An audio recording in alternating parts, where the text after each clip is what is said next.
In this video, we are going to look into the design of tension member subjected to axial loads. This is actually a theory question which is asked for 40 marks in your previous examination question paper in April 2018. So I think it is important for you to be able to write this procedure neatly step by step. So the first step is, when a tensile force is acting on a tension member, the tension member should be able to take that or resist the tensile force.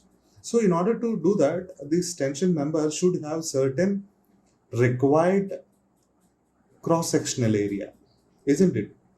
It cannot be thin. It should have certain cross-sectional area to resist those forces. So let us start with the calculation of net area that is required. This is the minimum area that is required at the critical section AM, which is obtained by T by 0.9 FU by gamma M1. M1 is the factor of safety, partial factor of safety, which is 1.25, and FU is the ultimate strength of that plate or the material of the tension member, and T is the tension force or factored design force or factored tensile design load or tension force. And next thing is, you have to calculate the gross cross-sectional area AG. And this is obtained by increasing the net area by 10 to 25%. Or you can also get the gross cross-sectional area by AG is equals to T by Fy by gamma M naught. So once you got this gross cross-sectional area, and this is now used to find a suitable section. So from IS handbook number 1 or steel table book, you have to select a proper section based on this AG. You can choose an I section, you can choose a T section, you can choose an angle section, or you can choose a rectangular bar or plate.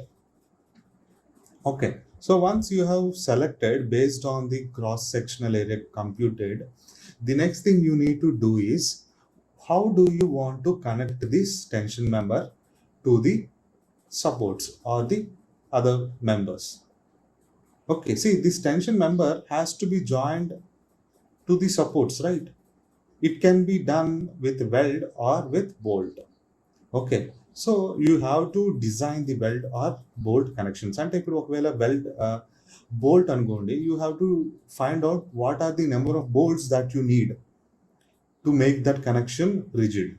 If it is a weld, you need to find out what is the size of the weld, what is the throat thickness of the weld, and what is the strength of the weld, and what is the length of the weld. Okay, that is what you need to find out in case of weld. So once you did that, the connection of this is completed, and now you need to find out the strength of the section trial section ఏదైతే మనం trial section step 4లో ఏదైతే section మనం trial section కింద తీసుకున్నామో steel tables నుంచి సరిపోతుందేమో అని ఆ సెక్షన్ని దాని యొక్క స్ట్రెంగ్త్ని మనం ఏం చేయాలంటే you need to find out. Okay, so the design strength TD of the trial section is calculated. This will be minimum of the TDG, TDN and TDB, and the design strength TD should be more than the factored design load. This is one of the important points. So the strength of the member section, for example, in order to from the step 4, you have calculated that you have selected an angle section like this of certain length, something like ISA 60/40 6 mm. అంటే 60 mm ఏమో ఒక leg distance, ఇంకో leg ఏమో 40 mm, దీని thickness ఏమో 6 mm. So you need to find out what is the strength of this plate, or this angle section. So there are 3 types of strength: strength against yielding, strength against rupture, strength against block shear failure.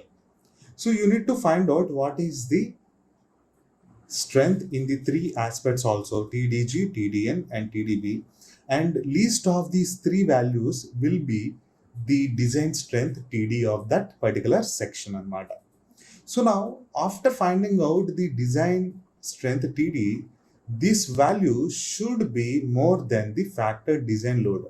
Factor design load and this is nothing but T, the tensile force acting on the section.